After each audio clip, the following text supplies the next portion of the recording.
Listen to me. If I get into trouble down there, you make every shot count. Yeah? I got this. All right.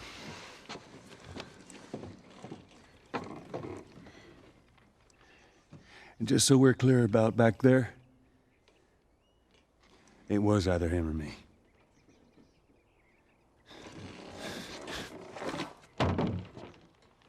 You're welcome. Back in June of 2013, we reviewed The Last of Us. Now, 7 years later, with the sequel's release imminent, we've decided to rerun our review. So, without further ado, let's get started. Imagine a world where almost everyone and everything is against you. The lands you traverse are full of danger as mutated creatures and daunting enemies lurk in the darkest corners. Every stride you take forward is one step closer to your own annihilation.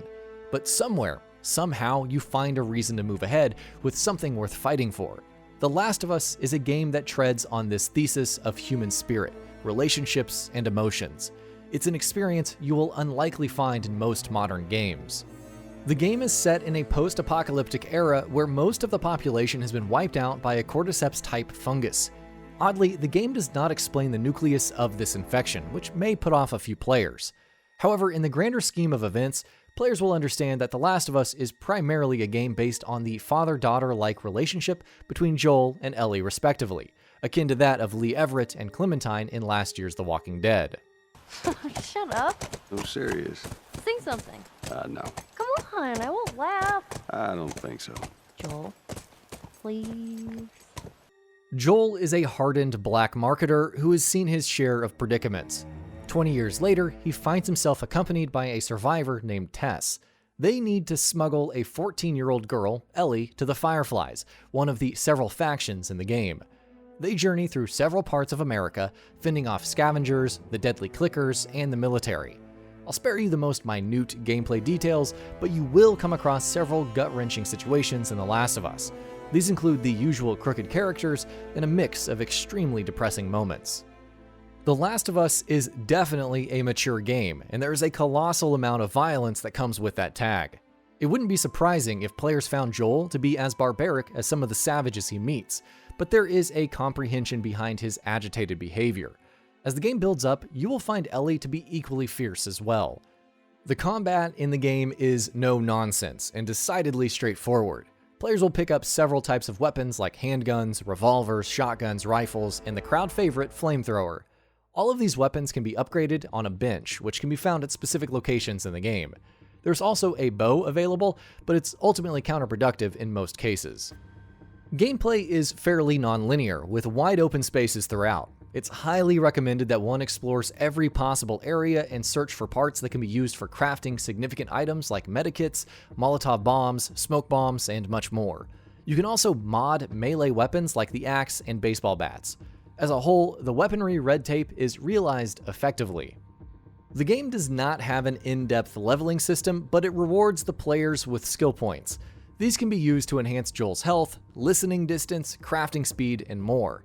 It's just a small part of the gameplay, but eventually these tiny bits make the game so much fun to play and makes your odds better to face against intimidating enemies. Speaking of intimidating, the infected make your blood curdle like no other undead or infected creature could. They're divided into two types, clickers and runners. Clickers are blind but hypersensitive to sound, so keep your distance as the lightest of noises will drive them into a manic state. Runners will attack on sight, and as the name suggests, they are agile and quick on their feet. There is also a third type which is extremely infected, bloated, and slow to move, taking a good chunk of your ammo to kill. Regardless of the enemy type, you'll need to take your time and think over the situations presented.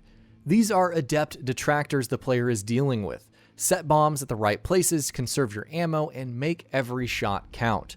The listen mode will allow the player to see some enemies through walls. This is a neat addition, although we have already seen it implemented in countless other action-adventure titles. In terms of visuals, The Last of Us is like no other game out there. You'll be stunned by what Naughty Dog has achieved, and although there are some low-resolution textures here and there, the atmosphere, quality of the motion capture, and animations make it a work of art. The player will come across picturesque mountains and valleys as Joel and Ellie make their way across, riding on horseback, which highlights the vast draw distance amazingly well. There are times in the game where Joel and Ellie won't come to an agreement, and this only showcases the astounding facial gestures all the more.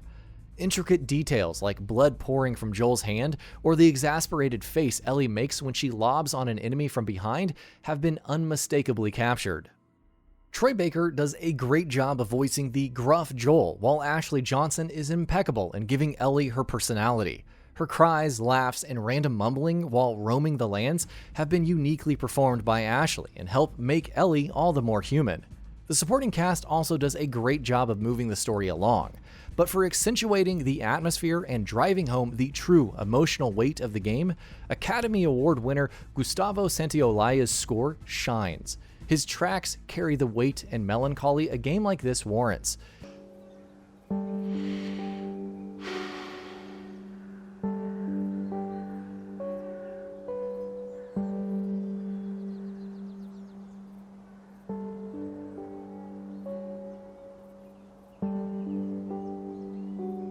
The infected sound phantasmal, and no matter how many times you meet, they will forever find a way to strike fear into your heart. The multiplayer portion of The Last of Us ties in with a campaign mode. Titled Factions, players can either take up the role of the Hunters or Fireflies. Players can join or create a clan and then work together to stay alive in the traumatic post-apocalyptic conditions. This means protecting supplies, reviving fallen clanmates, crafting items, and going on supply run missions. As you progress further, your teammates may get sick or run into a group of clickers, forcing you into specific portions with special executions or even just achieving a set number of headshots. The player can jump into Survivor mode, which is essentially a deathmatch with no respawns, or the Supply Raid, where you search for supplies. In this mode, your team will have 20 lives in total, and the match continues until one of the team loses all of their lives first. Naughty Dog have created some truly massive maps for the multiplayer, giving enough time to explore and devise strategies using the Listen mode. Any supplies that are left after the match are counted towards the XP system, enabling the player to unlock outfits, weapons, and other customization options. The game also awards the player with points which can be used to level up and be spent on boosters. Much like the campaign mode, the multiplayer requires the players to take a more subtle and stealthy approach. You can't expect to survive long if you go all out with guns blazing. Overall, the multiplayer is most certainly unique despite the lack of anything revolutionary, but the single player is where the real meat is, but the players should experience it regardless. If any game ever deserved an 11 out of 10, then The Last of Us would be it. It's an extraordinary achievement by Naughty Dog, and only highlights the sheer lack of games these days that talk to or affect the player so deeply. Its gory and violent set pieces will not appeal to everyone, but its intriguing cast of characters, paramount storytelling, deep and engaging gameplay mechanics, breathtaking visuals, and beautifully realized score make it a perfect swan song for the PlayStation 3. And that about does it for this video. If you enjoyed what you watched and want to see more from GamingBolt, you can always hit that subscribe button and turn on the bell icon next to it. That way you will never miss any of our videos.